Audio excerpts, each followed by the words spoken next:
Welcome to the Voice of Reason Sports Podcast. Make sure you subscribe to the show, leave a comment, and click that like button. Yeah, let's get it. Yeah, man, this was a good wild card weekend. It halfway was. There was a lot of blowouts. There were some blowouts. There were some blowouts. Yeah, you're right. Some unexpected blowouts. Yeah. Dallas get blown up. Cleveland get blown up. I guess I'm just talking mainly from that one game, the Lions-Rams game, and how emotional that game was for a lot of Lions fans. Mm-hmm. I mean, just to think about it, man, I couldn't imagine my team 32 years and hadn't won a playoff game. That game in 91 or 94, I think was the last home game. Yeah. Mm-hmm. Well, I remember that. I remember the last home game they had, right? The last home game, was Barry Sanders there. And I think the last time they won a playoff game was 91. Yeah. Yeah. Yep. So that was pretty amazing to see those grown men crying because the Lions won their first playoff game in 30 years. It's insane. Yeah. I mean, yeah, man. It was we're not used to the Lions, being in this position. So I think that's why we picked against them, right? You and I both went with the Rams, and it was like, look, I cannot go. I got to go with history here. I can't go with a team that consistently loses in the playoffs. Yeah. I went with the Rams just on that principle, not because I didn't think the Lions were a good team. I went with it just because they had a 30-year history of losing in the playoffs, and I didn't want to chance it. Now, I should have did the same thing with the damn Cowboys, since y'all got a history of losing in the playoffs. But I'll know that for next year. But this year, I was like, I knew it was going to be a good game because I thought the Rams were a good team. And for that game to end with a 1-point victory for the Lions and on a gutsy play to close out that game, I thought was remarkable. And I like this Lions team, man. Yeah. They're looking good. They shored up the defense some. I mean, it was a close game. It was a close game, and it really technically could have went either way. Yeah, I mean, it really could have went either way. I think the Rams played tough, but the Lions are very well coached. Yeah. We talked about Dan Campbell last week, and he's just a very good coach. Yep. Great motivator. Great motivator. Great motivator. He gets the most out of his players because if you look at that offense, they don't have a star-studded offense. It's really not. So let me ask you this. Does Puka Nacua win Rookie of the Year? No, it has to be C.J. Stroud. It's got to be C.J. Stroud. Well, at least give him Offensive Rookie of the Year, something. Yeah, you should give him some. He deserves something for sure. Something. Yeah, he definitely deserves something. But I mean, technically, you can't be Rookie of the Year and you play offense and then somebody else gets offensive player again. You can do that, man. Give I mean, if you're doing that, you're doing it just to give him something. You gotta. Dude had 9 receptions for 181 yards in a playoff game. Yeah. He broke the rookie record for receiving yards. Or was it receiving receptions? I don't remember. One of them. He has the record now. This kid. Oh, it's receptions. Yeah, he got receptions. I don't know if it's total receiving yards, but I think he definitely got receptions. He definitely. Okay, I don't remember which one it was, but he has a rookie record there. So you got it. This dude deserves something. I agree. I think C.J. Stroud is your Rookie of the Year, but Puka Nacua has got to be your Offensive Rookie of the Year. He's got to win something, man. This is phenomenal to see this kid perform the way he is. I mean, out of BYU, dude. I mean, come on, man. What was it, a 5th-round draft pick? Right. Especially when you're not supposed to be the guy. Right. You know what I'm saying? You're supposed to be the number 2 guy or number 3 guy for that matter, Right. Hell, wasn't he even supposed to start? Yeah, right. And then he just came out of nowhere, man. Just came out of nowhere. Cooper Kupp got hurt, and he just went crazy. And absolutely didn't look back. Yeah, 5th round, because I mean the Rams don't have any 1st-round draft picks. They traded them all away to get Stafford. So, kudos to the Rams scouting department and GM to get the most out of their draft without any first round draft picks. Yeah. Pretty remarkable. Yeah. All right. Absolutely. So let's go to the Texans. The Texans were at home against the Browns. I went with the Texans. Of course, I'm a CJ Stroud fan, and you went with the Browns, and the Texans started to pour it on. I think they were 2 back-to-back pick sixes. Yep, 2 back-to-back right before the half. Yep. I don't know what Flacco did. Flacco turned back into pumpkin at the wrong time. He turned back into a pumpkin at the wrong time, and it didn't seem like it was too far gone at first until those 2 pick sixes. They were down like I want to say it was like 17-7 or something like that, and when that happened, that just opened the game up. Well, like I told you, I think Flacco, and this is not to say that Flacco's not a good quarterback. I think he was only limited. He's only been there for a few weeks. You know what I mean? So how many plays does he even know? Right. So it was only so much he could do. And I think the Texans were on those plays that he was running, right? Those 2 plays, the pick sixes, the defense were right there. They knew it was coming. Well, one of the pick sixes he just tossed up. I mean, right. I think he was trying to throw it away.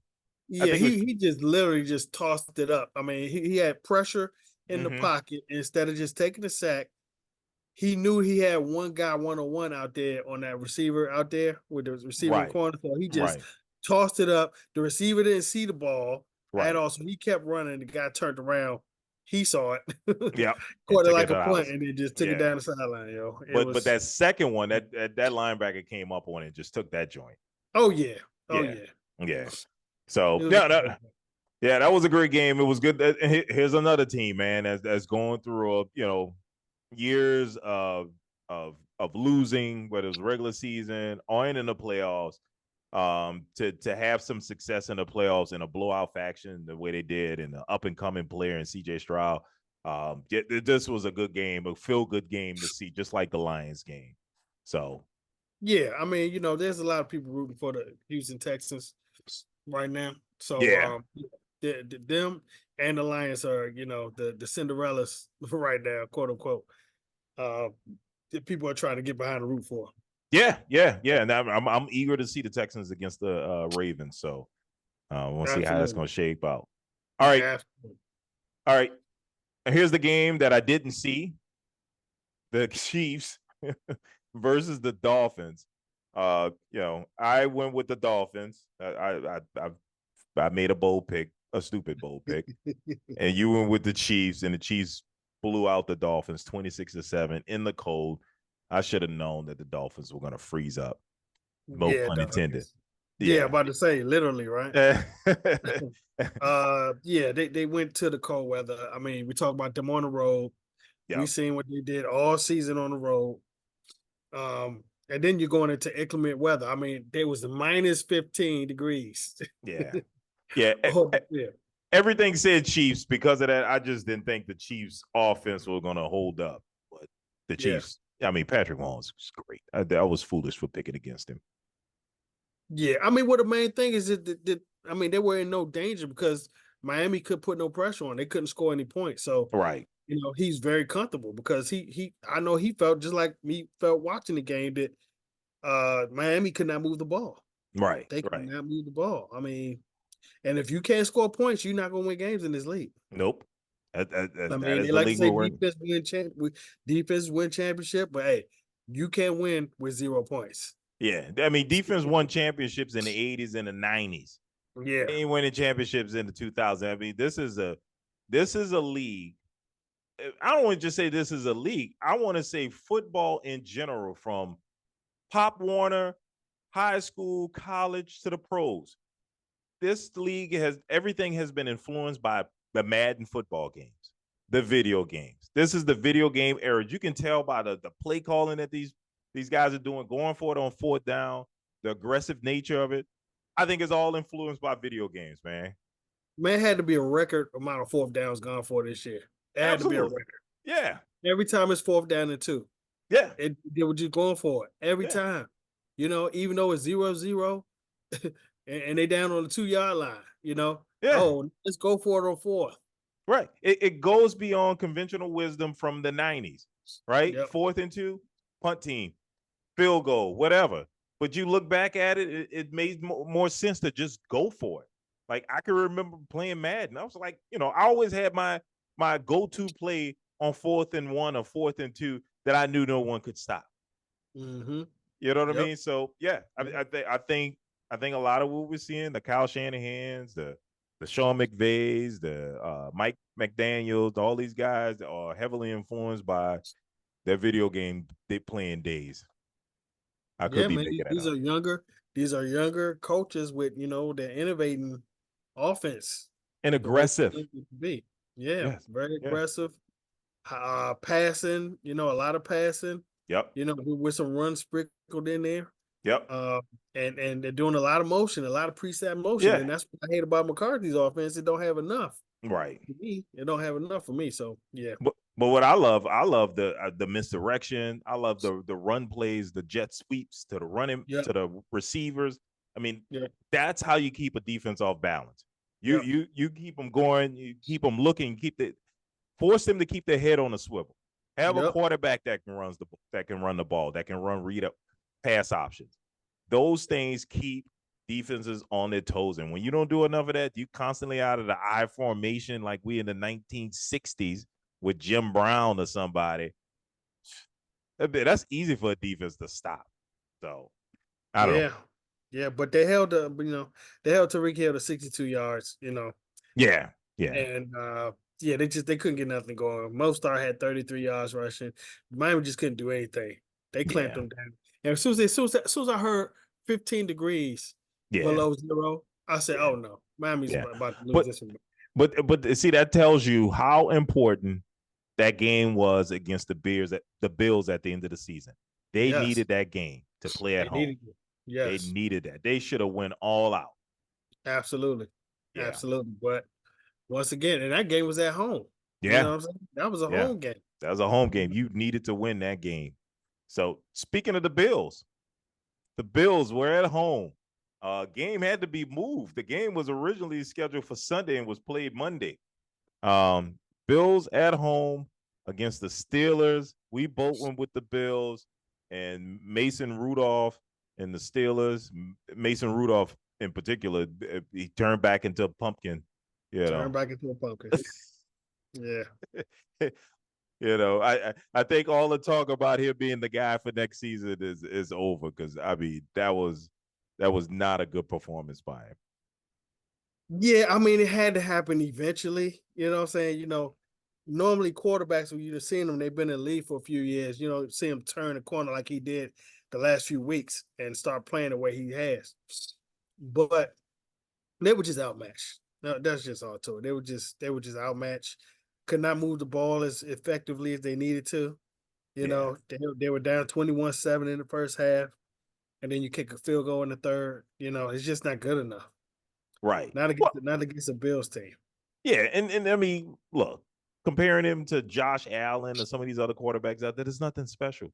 There was nothing special about Mason Rudolph, and it was nothing that, to me, there was nothing that was keeping the Bills defensive coordinator up all night, thinking about, man, how are we going to stop Mason Rudolph? Yep. Not at all. Not at all. I think he slept good last night. Oh, man, we facing Mason Rudolph. We're good. You know what I mean? Yep. So, but the Steelers defensive coordinator, he was up all night thinking how we're going to stop Josh Allen. Yep. And and they had problems. Josh Allen played a hell of a game. Bills won this one 31-17. So, yep. All right. Absolutely. All right. Well, we already talked about this, but we could talk some more about it. The Cowboys at home against the Packers. You and I both were with the Cowboys on this. I just could not imagine y'all losing this game. And you lost it, man. It's just unbelievable, dude. I mean, I couldn't imagine it either. Trust me, and it wasn't just because I'm a Cowboys fan. I just don't see them.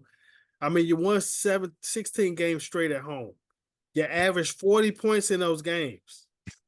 You know what I'm saying? You averaged 40. Now you scored 32, but it was empty calorie yardage. It was It was 100%. such empty Oh, calorie.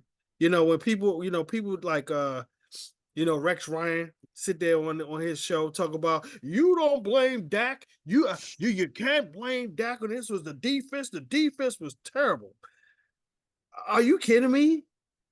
They didn't score a point until 2 seconds left in the first quarter. The first half.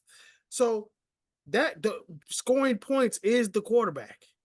well, yeah, but That is on the quarterback. You have to score points, and the points puts the pressure on the opposite team. That team had no pressure on them because we were not threatening them. But it's not only that. It's holding on to the ball too, sustaining drives. You know what I mean? Drives, absolutely. They weren't doing that. You couldn't keep pace. Like the Packers were scoring, and you weren't sustaining drives or even putting up field goals to keep pace with them, to keep yourself in range of winning this game. So it was just it wasn't even competitive, man. It was and I hate these empty calorie yards, man. It's like like I'm looking at Dak threw for 400 yards, 3 touchdowns, 2 interceptions. And if you didn't watch that game, you just look at the statistics, you thinking to yourself, oh, this was a close game. Dak was in a shootout. It's like, no. Right. He had 9 receptions for 110 yards. You would think that this game was a lot closer than it is. Yeah, but it wasn't. You got blown. Dallas got blown out at home. Yeah. You know what I'm saying? They scored 4 touchdowns before we even scored 1. And for goofy ass Rex Ryan to get on there and try to say that was the defense, that was because of the defense. When one of those touchdowns came from a pick 6, and there was another interception before that led to a touchdown, that's ridiculous. Yeah. That is absolutely ridiculous. If you do not score no points, number one, like you said, you're not sustaining drives. Your defense is going right back onto the field. Yeah. We are already undersized. Our defense is playing for speed, not power. So if you keep that defense on the field, they're going to get outpowered by most lines. They just are. Right. We're not built for size. And here's a funny thing, and this tells you how bad or how out of hand this game got. The Packers put in the backup quarterback. They put in the backup quarterback, and they put in some backup defensive players. And it wasn't until a couple of fluky plays, the Cowboys got back in and cut it to like 16. Or I think it was 16. It cut it to like a 2-possession game or so. I mean, that was smart. You have to. They were up 48-16. Yeah, that's right. It was 48-16, and they put the backup in. It was 10 minutes left in the game. Right. We're not coming back. But no, y'all did. Y'all got a couple of touchdowns. They put Love back into the game and start putting some of the starters back in the game to close it out. So, well, I mean, it was empty calorie yards. It was empty calorie touchdowns. Yeah, it was. Like you said, they sat people down. They were probably running prevent. I didn't really get to check and see exactly what defense they're running, but Dallas don't just start making offense all of a sudden like that, right? Because we figured something out. Right. It was all empty calories. Figure nothing out. Yeah, it was empty calories. They called the dogs off. They didn't care if we scored because we scored 2 touchdowns within 2 minutes, and it didn't make a difference. Right. You know what I'm saying? We were down, like I said, 48-16. So 14 points does not help you. 14 points is not scaring them. I just wish there's a way that the statistics can really truly show how a quarterback plays, particularly quarterback, because these empty calorie yards by some of these quarterbacks, man, it gives a false impression of how the game was played. Right, and then Dak's QBR actually goes up because he scored those touchdowns in the fourth quarter. Right. So you get more credit. So that's where some of this stuff is still kind of flawed. Right. Maybe they need to come out with a rating number 3, another rating. Or maybe show the rating of the quarterback each quarter.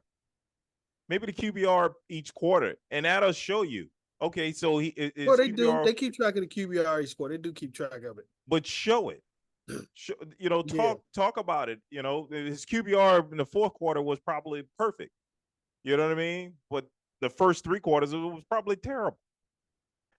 Well, I guarantee you was actual moves, and you better get one of them. Better go. I don't want to see McCarthy in the Dak combination again. I don't want to see it. Now Dak, we kind of tied to him a little bit because he's up for contract. He only got one more year in his contract. Yeah. You know what I'm saying? So we can't take 60. We can't take 57. Yeah, you can't eat that million in dead cap money. Yeah, you know you can't do that. But if you say it, even if you keep both of them, then you better not extend that. You better not give them that extension. You know what I'm saying? Because one of them has to go. And I'm sorry, but like you said, I've seen 8 years of that. This is what I said he would be from the very beginning when people said, "Oh no, have him play over Tony Romo." Look, Tony Romo was just injury prone. That's it. He had full command of that offense, though. That offense was catered to him. You know what I'm saying? So he should have came back when he finally got fully healthy and not rushed back like they kept doing and making him get injured again. They should have played him in that playoff run and we would have had a better playoff run. I know it for a fact. Yeah, I doubt that. And then the following year, we'll have 2 quarterbacks. Man, I doubt that. Man, Tony Romo. I had data on Tony Romo too. You ain't have data on Tony. You ain't had data on Tony Romo. I had data on Tony. Before Tony Romo got hurt, he had been in the league. He had been the starting quarterback for 6-7 years in Dallas. We knew who Tony Romo. Yeah, he was up there, but he was also the runner-up MVP. We knew who he was.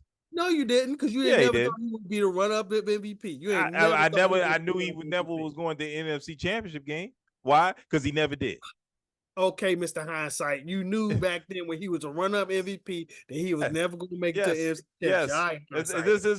This is why Stephen A. Smith says that it'll happen. Just be patient. It will happen. Just like I saw Tony Romo when he made his breakout in Seattle. All they had to do was just kick a damn field goal. They would have won the game over the Seahawks. Here we go. Here we go. Here we go. Revisioning history. That game was not over. It wasn't like 3 seconds left in that game. Oh, okay. Seattle still had time enough to come back and kick a field goal to win that game. So, okay. Here we go. Right. Yeah, that's not revision. And even after that, Dallas, all they had to do was stop them. They could have got the ball back, but Seattle got a first down, and that ended the game. But you don't miss a chippy like that. You missed a chippy field goal. Did you not? Okay, so it was a bad snap. Yeah, the snap came low. I mean, you know what I'm saying? What he supposed to do?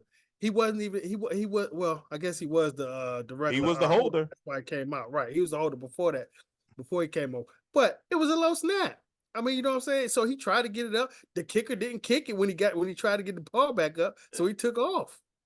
You know what I'm saying? What are you supposed to do? Like I said, I've seen enough. I know who he is. Now I've seen enough of Dak. I know who he is. Okay. Yeah. You see enough Jordan Love too? You already know who he is? Or what? This is my first year of seeing Jordan Love. Pretty damn impressive to me. Right, but you thought you knew who he was before that, though, right? No. I just said I didn't trust him. I didn't say I didn't know who it was. I only got a year of, I'm sorry, not a year. I only got 18. I only got 18 games of data on it. 18 games. Right. That's it.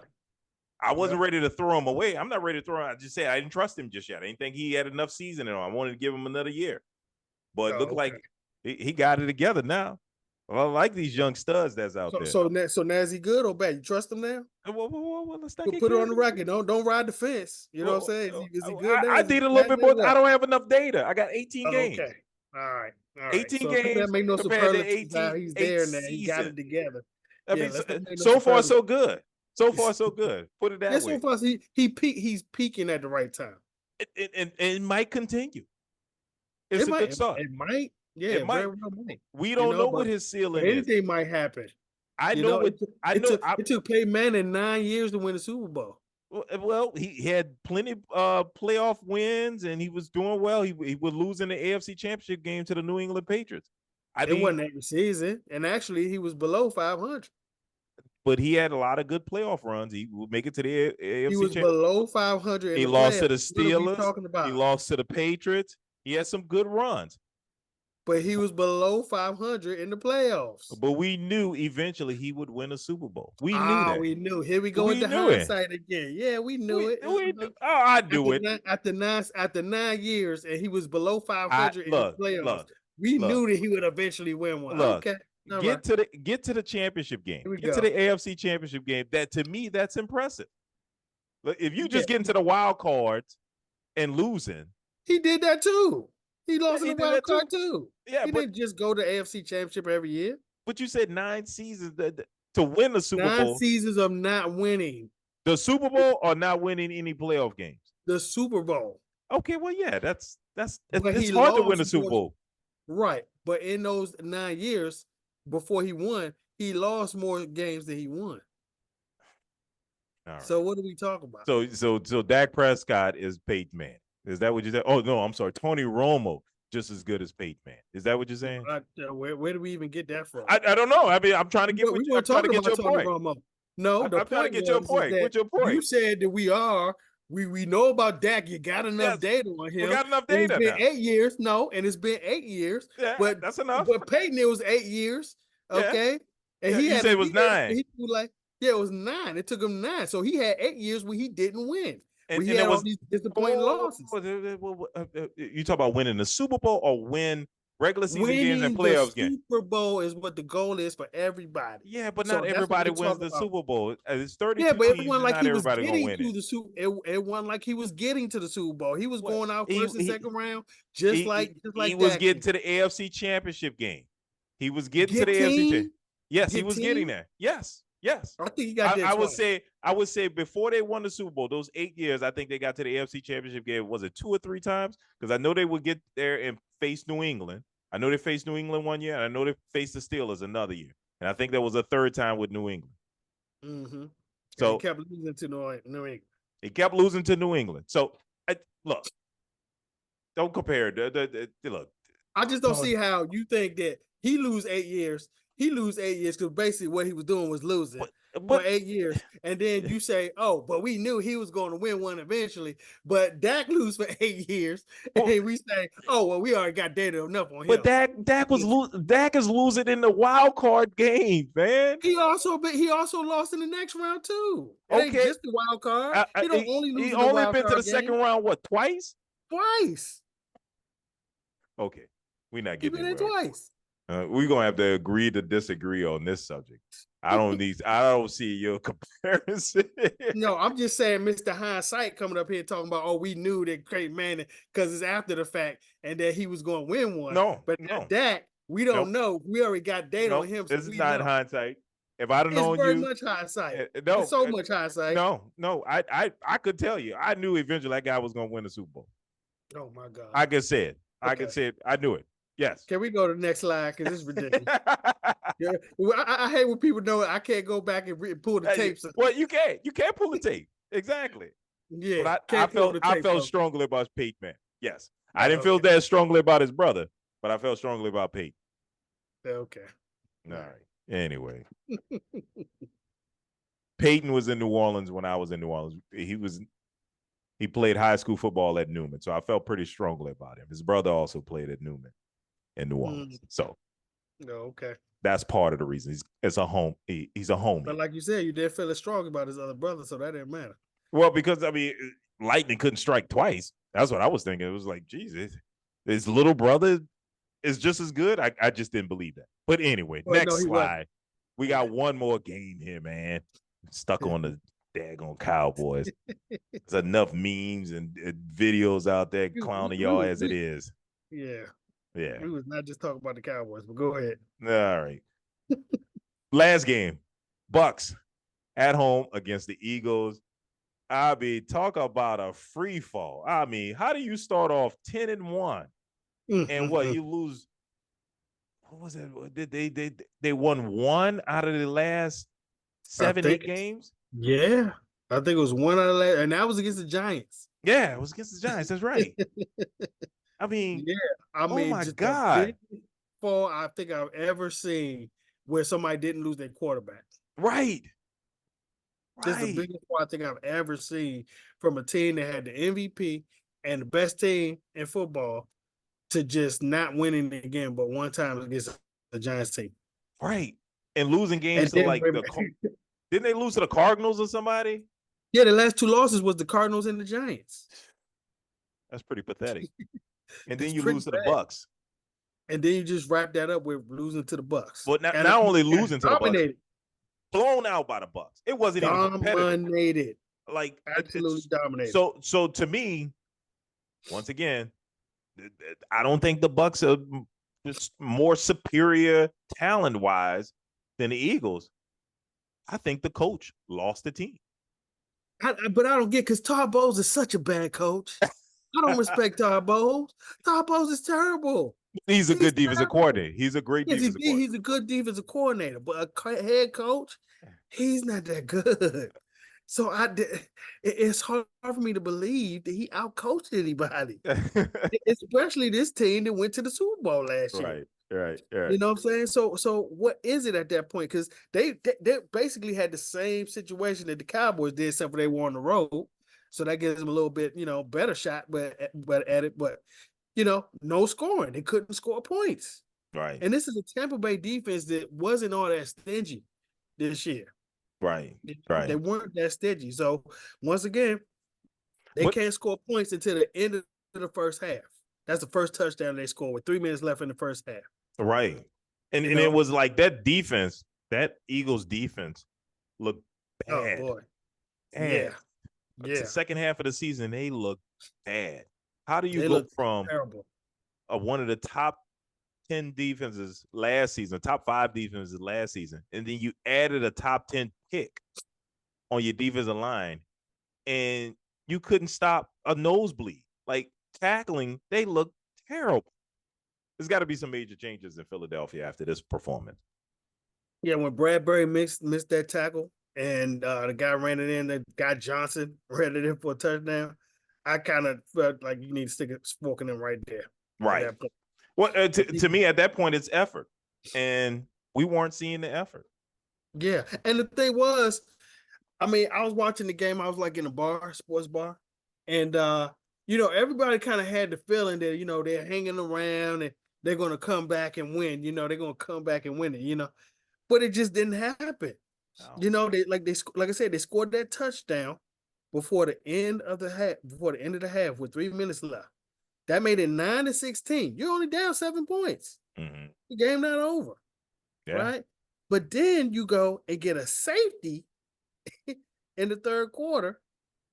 And then you got to give the ball up. And Tampa Bay just come right back down and score a touchdown. So that's 9 points you done gave up right there. Yeah. Man, nothing was working for the Eagles. The tush push didn't even work for the Eagles. The tush push didn't even work. Nothing worked. If your patent play that's worked like 95% of the time ain't working against the Bucs, you need to just pack it in. Right. You need to pack it in. It's just not your day. It's not your day. They scored that touchdown at the end of the half, and they did not score another point after that. 9 points for the game. You couldn't even score 10. Yeah. That is terrible. Yeah. If you don't score points in this league, you're not going to win. You're not going to win. Yeah. Well, I tell you what, my wife was happy. She's a Bucs fan. I know I know. Oh, yeah. I know your wife was going nuts. Going nuts. I know she was. And bragging about it, because my Saints didn't make the playoffs, and the Bucs are now going to the second round. And of course, I recklessly said that the Bucs would not make the playoffs. I had them ending third in the division. And so, she had to let me know about it. So, yeah. And once again, let me just clear it up. I did not say that. I didn't think that the Bucs lacked talent. I didn't think that it wasn't about them not being good. It was about their schedule, playing with a first place schedule and changing quarterbacks. And yeah, they were a better team. Yeah. All around, the offense, defense, special team, they just all around better. Yep. And in the game, you know what I'm saying? But it's just like you said, the fall. How do you fall that low? Whew. Your last 3 losses in a row. 3 losses in a row. The Bucs, the Giants with Tyrod Taylor at quarterback. Yeah. And the Cardinals. Yeah. Yeah. Those are the last 3 losses, man. That's not something good to go into the next season with. So something has to change. They're already talking about firing the coach. Exactly. And see that's what a winning organization does. Yeah. They take all that recent bias out, and they go on your performance from year to year. And but to me, losing the players There's no going back from that. You know what I mean? Unless somebody has to go. Either the players have to go or the head coach has to go. Something has to leave. Something has to change. And it's easier to change the coach than the players. So they might be looking for a new head coach next year. Yeah. That was blatantly obvious that the players did not want to play for him. They were done. They just said, I'm done. Let's move on, y'all. Let's just go home and watch the playoffs. Oh, yeah. They already had their Cancun plans. Yeah. Already ready to go. They were ready to go. They're ready for the beach. Thanks for joining us again. We do this thing every week. Make sure you like, comment, and subscribe. And we'll see you next week.